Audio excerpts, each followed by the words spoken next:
mom visited mediums. She had some family members that... Have you seen the telepathy tapes? It's like some type of connected consciousness.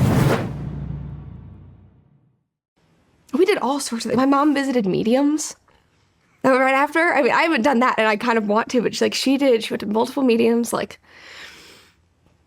one in New York where you don't tell them or even his assistant like who you are or anything about you, and you go to this hotel room and you would just like sit there. Just like talking about it is so weird. And both her first husband and David popped up.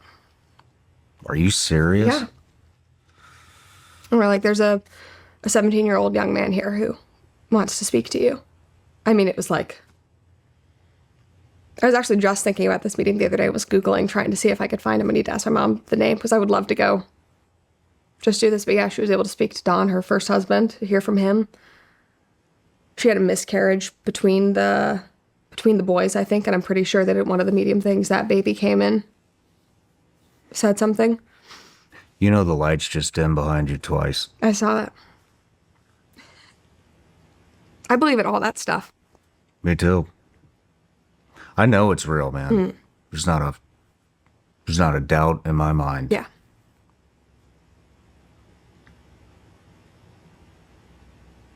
Which also is another part of this that can be very special. Again, it's all like, it's something that's really hard to hear and it's hard to implement, but it is about perspective at the end of the day. If you can think of it as, I will let this drive me, I will be a better person in spite of this, I will live for both you and me, and I will make you proud, and I will know that you're always around me. Like, that's pretty cool. It is. Do you think he's here right now? Absolutely. I think I'm so like selfish, but I'm like, he doesn't go a day without being with me. Yeah. He's got a bunch of people to bounce around with, but I'm like, no, here. You're the baby. I know. Exactly. I need to send him over to my other brother, though. You need to go help him.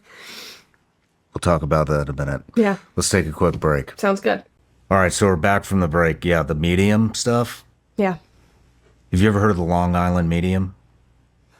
I think that's what they call her. Yes. Yeah. Wasn't she on some reality shows? Yeah, I think she's been on a ton of stuff. Yeah. But my wife's family had some crazy stuff happen with that. They went to, I guess they do like a show. You know? And it sounded like it was pretty intimate. And without getting too into detail about her family, she had some family members that they lost their dad, and they went to this medium as kind of like, you know, just entertainment. Yeah. And, you know, she was like, oh, the medium was like, oh, you know, I'm getting this. And all these people raise their hand. I'm like, no, it's not you. And, oh, like, they're saying this. And all these other people raise their hand. And it's like, no, it's not you. And she said, they know that you go in the closet and spray your dad's old cologne in total privacy to remember him. And her family member just started like crying immediately. And then, you know, then there was a little bit more. I can't remember the rest of it, but it's like, man, that stuff is wild. Yeah. You know? Have you seen the telepathy tapes? No. You'll have to ask the team downstairs about it, but I'll butcher the explanation, but it is, it's a podcast that's been blowing up, and it focuses on nonverbal people with autism. Really? And just telepathy and all of that, and not just being able to communicate, but like being in separate rooms. And like this person will have like a ball or something, and you'll have this person in the other room, and it's like, so what are they looking at? And it's like purple ball. That stuff's crazy, man. It's just all like... It's like some type of connected consciousness. Yeah. Yeah. Well, the brain is like... There's so much we don't know, and I think that cannot be fully explained, and probably never will be explained, and that's probably, you know, faith. But yeah. I'm with you. You know, it's like I don't think any I don't think that we are aware of our full capability. You Yeah. know, I've dove into the subject several times with the psychic type stuff and the remote viewers and stuff like that. And I think that's a fascinating subject. And you know, of course there's everybody else who claims it, and which is just complete bullshit. But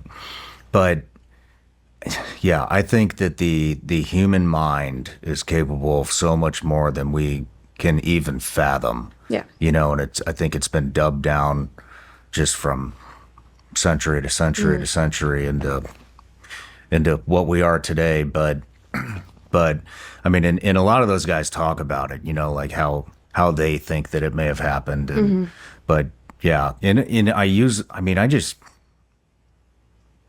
in a weird way, I use that in business and what I'm doing, and there are no fucking limits, you know, and like we're just capable of so much, and we put these false limitations on ourselves, and trap ourselves in these little prisons, Yeah. you know, and a lot of people, we all suffer from it somewhat, right? But some a lot more than others. But we just